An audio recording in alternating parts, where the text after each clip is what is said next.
மிஸ்கின் சார வந்து கொஞ்ச நாள் முன்னாடி நம்ம தாஸ் சார் வந்து இதே மேடையில வாங்குவாங்கன்னு வாங்குனாரு. ஆமா பார்த்துருந்தேன் பார்த்தேன்.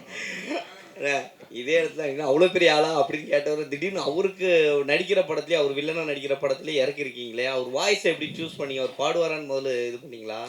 இல்ல இது இந்த கேள்வி மிஷ்கின் பாடினதை பத்தி பேசணுமா இல்ல அதை பத்தி சொல்லணுமா? எப்படின்னாலும் சொல்லலாம். அது இல்ல என்னன்னா சிசி நம்ம கலைஞர்களா இருக்கும் பொழுது நம்ம உணர்ச்சி பெருகும் பொழுது நம்ம சிலது நல்லா பேசுவோம். இருந்தது.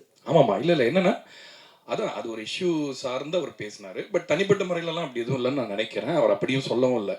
அதே மாதிரி மிஷ்கின் சார் கிட்டயுமே நான் சொன்னேன், அவர் இந்த படத்தில் பாடி அவர் சூப்பர் சூப்பர் நடிச்சிருக்காரா சூப்பர் அப்படின்னு தான்.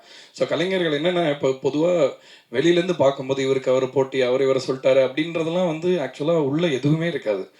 அடுத்த நாள் திரும்ப இதே இண்டஸ்ட்ரியில் தான் நம்ம இருக்கணும். ஸோ அதனால் இந்த மனிதாபிமானம்ன்றது எல்லாருக்குமே என்ன மனிதர்களாக படாத கஷ்டம் கிடையாது. இல்லை நிறைய இடிப்பட்டு தான் ஒரு இடத்துக்கு வரோம். ஸோ அதனால் அங்கே ஃபுல் ஸ்டாப் வச்சுட்டு மிஷ்கின் சார் பாடினதுக்கு வரேன்.